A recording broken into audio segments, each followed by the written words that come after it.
大家好，今天分享吴念真的散文《人生过半，知交好友胜几人》。始终很佩服某些擅长交际应酬的人，总觉得那是一种天生的才华。那些人无论在什么场合遇到什么样的人，好像都能应付自如，谈笑风生，礼数周到。有些人甚至还具备超凡的记忆力，任何一张脸，一个名字，只要见过、听过，仿佛就可以记入档案，存取自如。这方面，我承认自己是有心学，但力有不足。人际交往3层次。年轻的时候在电影公司上班，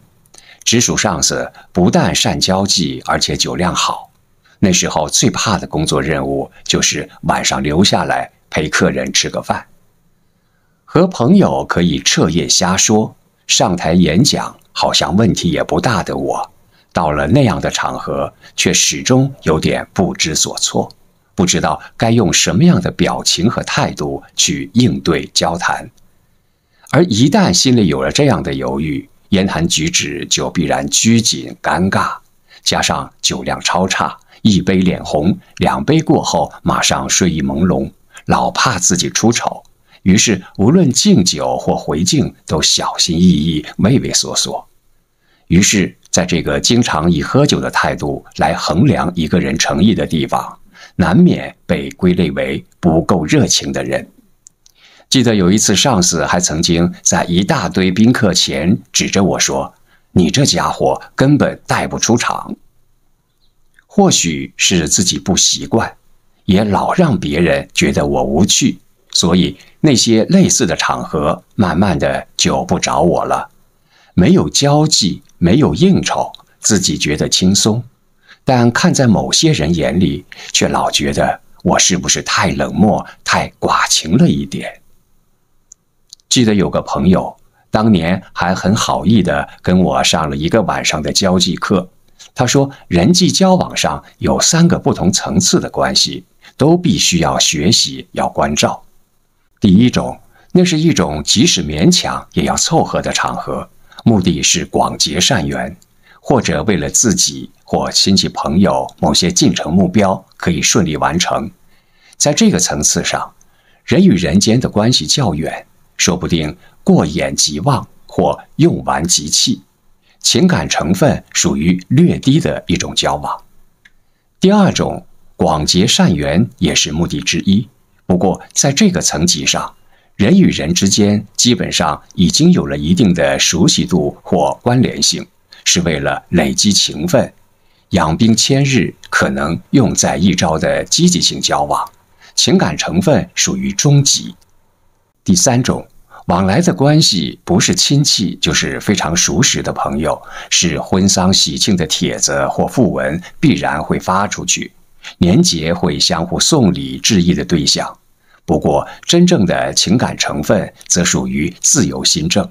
浓淡之间甚至还会凭双方礼尚往来的程度而有所改变。已经到了这般年纪，他说的我当然都懂，只是要做到自然安心，对我来说还是难。没有真心的善意。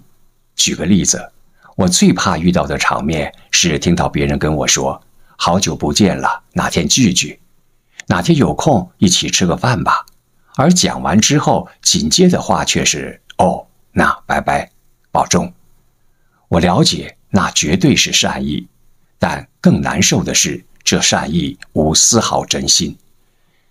记得儿子5、6岁的时候，有一次带他上街，在玩具店里遇到一个早已离开原本行业的制片，聊了一阵别后各自的工作和发展之后，他说哪天有空聚一下，吃个饭吧，随即握手告别。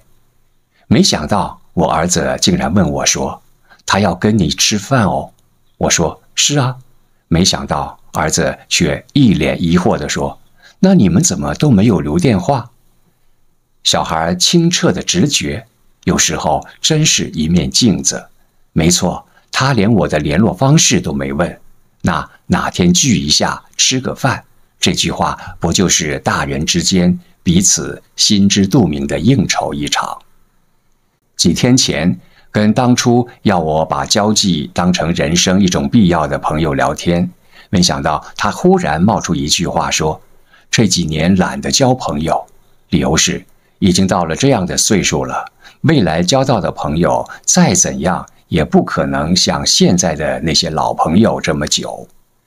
他说，从年轻到现在，朋友来来去去，有些甚至从好朋友变成死不往来的敌人，但总有几个是不必应酬也打死不退的家伙。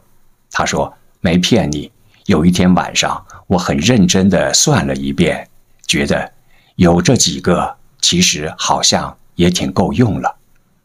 没问他那几个里头包不包括我，因为怕一旦问了，他的回答会让我觉得又是另一种形式的应酬。从以前到现在，都很羡慕敬佩那些会交际应酬的人，一直学不会或不自在，常让自己很自责。以前常在热闹非凡的场合里，因为觉得无能无趣而提前默默离席。现在想想，好像这样也还不坏，至少总比在人群散尽、灯光暗淡、杯盘狼藉的时刻，发现现场只剩一个疲惫、孤单、空虚的自己好多了。好，刚才分享了吴念真的散文《人生过半，知交好友胜几人》，感谢收看。